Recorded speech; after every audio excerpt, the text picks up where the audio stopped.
हमारा उद्देश्य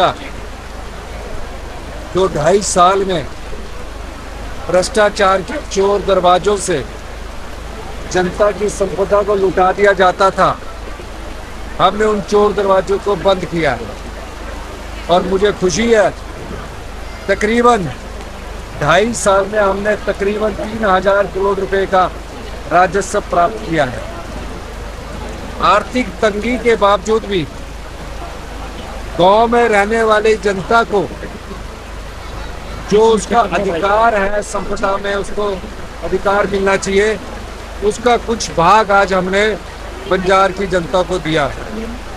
आपने देखा होगा, जब मैं बजट में ये घोषणा कर रहा था कि दूध से, प्राकृतिक खेती से किसानों की आय में वृद्धि होगी और हमारे जो ग्रामीण अर्थव्यवस्था है मजबूत होगी, गांव में रहने वाले परिवार के पास पैसा जाएगा, उसका उदाहरण यहाँ जो दुग्ध उत्पादक है वो देखने को मिला। दूर दूर से दुग्ध उत्पादक यहाँ आए और ये कभी कल्पना भी नहीं कर सकते थे, जैसे कि उन्होंने मुझे कहा कि 2 साल में हम 21 रुपये गाय के दूध की वृद्धि करेंगे। और यहाँ सब गाय पालक है। और इस दृष्टि से आज हमने बंजार की स्टेज 1 में 1500 रुपये देने की भी घोषणा की और उसकी शुरुआत हो गई है। आज तकरीबन 2200 महिलाओं को स्टेज 1 का 1500 रुपया मिल गया है। ये वो संपदा है जहाँ गांव के गरीब किसान का अधिकार है, विधवा बहन का अधिकार है, युवाओं के रोजगार का अधिकार है। और निश्चित तौर पर मैं कह सकता हूँ, जो मेहनतकश किसान जिसने इस प्रदेश की संपदा को बनाया है और उसका अधिकार है, इस सारी संपदा का हमने आज उन बंजार को एक भाग दिया है। भाजपा तो 5 गुटों में बटी हुई पार्टी है।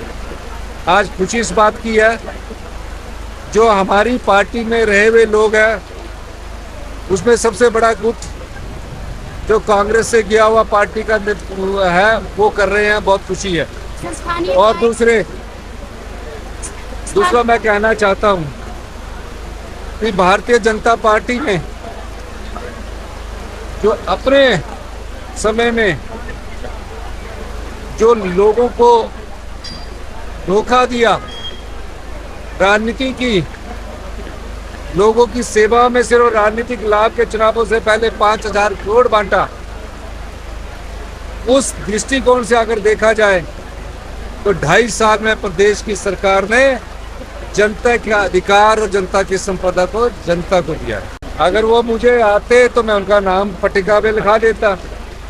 उनका दायित्व बनता है, उनके लिए कुर्सी रखी हुई थी यहाँ कि वो आए, अपनी कुर्सी में बैठे और पट्टिका में नाम की बात नहीं, हम उनका भी पट्टिका लगा लेते। हमारे छोटे भाई है अब राम सिंह मियाँ जी एपीएमसी के चेयरमैन है, या बंजार की जनता के अधिकारों की लड़ाई लड़ रहे हैं।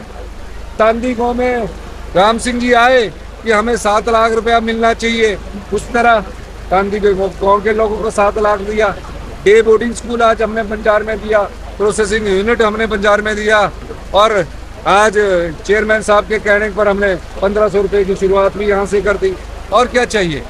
तो ये सब चीज़ें बंजार की लोगों को दे रहे हैं। और अभी आने वाले समय में और भी कई चीज़ों को हम आपके साथ साझा करेंगे। बीजेपी के समय में जो जनमंच होता था ना, जो जनमंच होता, वो जन नहीं होता था, कर्मचारी अधिकारियों की झंड की जाती थी, उनको डांटा जाता था सामने लाकर। कर्मचारी और अधिकारी भी परिवार के लोग होते हैं, समझाने पड़ते हैं, काम करवाने पड़ते हैं, वो कोई बाहर के लोग नहीं होते। लेकिन ये जो हमारा सरकार गांव के द्वार कार्यक्रम है, जिसमें सभी मंत्रिमंडल के सदस्यों ने इसकी शुरुआत की है, मैं इस कार्यक्रम के तहत आज बंजार के गांव में रुकने वाला हूं। तो सबसे अंतिम गांव है सरची, उसमें एक गांव में रुकेंगे, गांव के परिवार वालों से बातें याद रखेंगे। मैं कुप्पू भी गया, वहाँ रुका, मैं डोडरा कवार गया, वहाँ रुका, पांगी गया, वहाँ रुका। अब मैं यहाँ सच्ची में रुकूंगा। इसके बाद अन्नी का लास्ट गो है बाकासरा, वहाँ जाऊंगा। फिर सोग में भी मेरा कार्यक्रम बन रहा है, और जो उन लोगों से मिलकर जो भी उनसे फीडबैक मिलेगा, भविष्य की योजनाएं उनके अनुसार बनाई जाए। निश्चित तौर पर रेलवे लाइन के बारे में मेरी रेलवे मंत्री से बात हुई है कि टनलिंग पर ज़्यादा जाना चाहिए।